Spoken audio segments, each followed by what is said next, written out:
What's going on?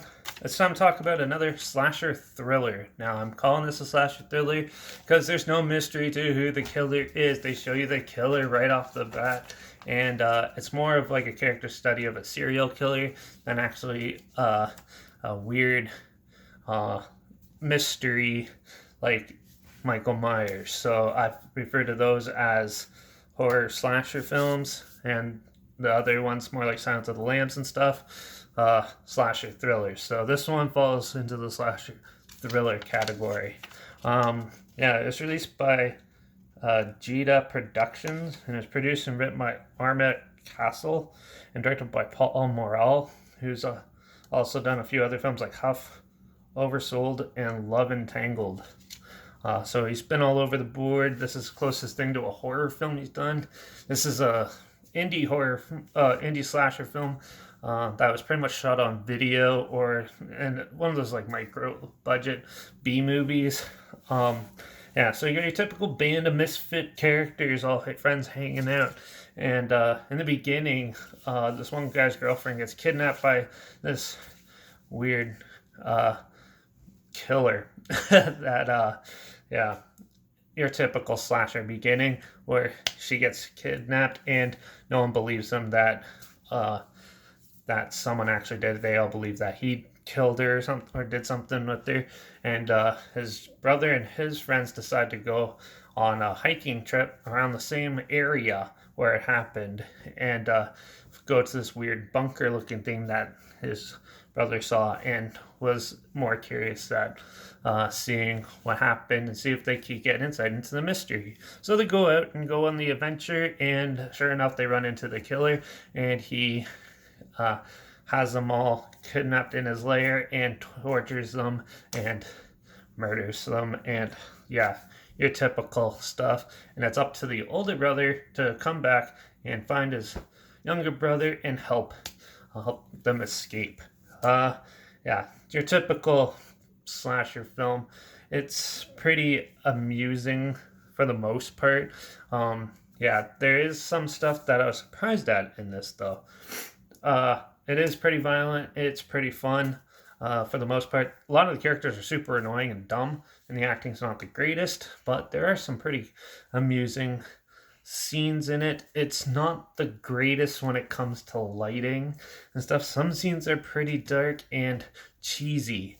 But for the most part, the kills in this are pretty inventive.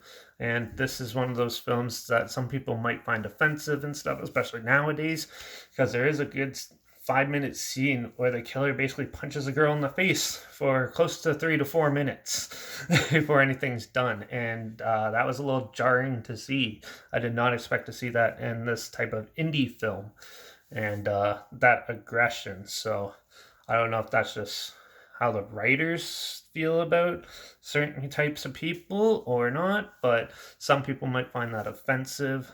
But it sort of moves the story along pretty well. The killer, they don't really give much backstory to it. It's sort of like a mystique, and Filth to Ashes, Flesh to Dust is the nickname the press gave him. So yeah, but for the most part, it wasn't too bad.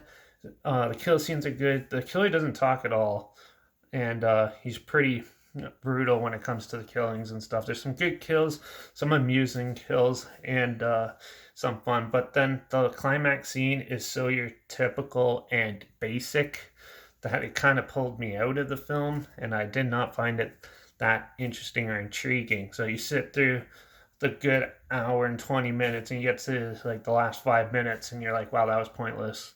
The rest of the film sort of did better justice to the story than the actual conclusion, but it's still an amusing slasher film.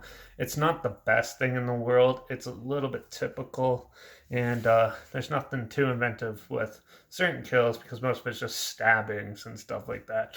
But if you want a good like slasher film that has some jarring moments and stuff, this one might be of interest to you. But for the most part, it's not the best, and most people probably won't be interested in it.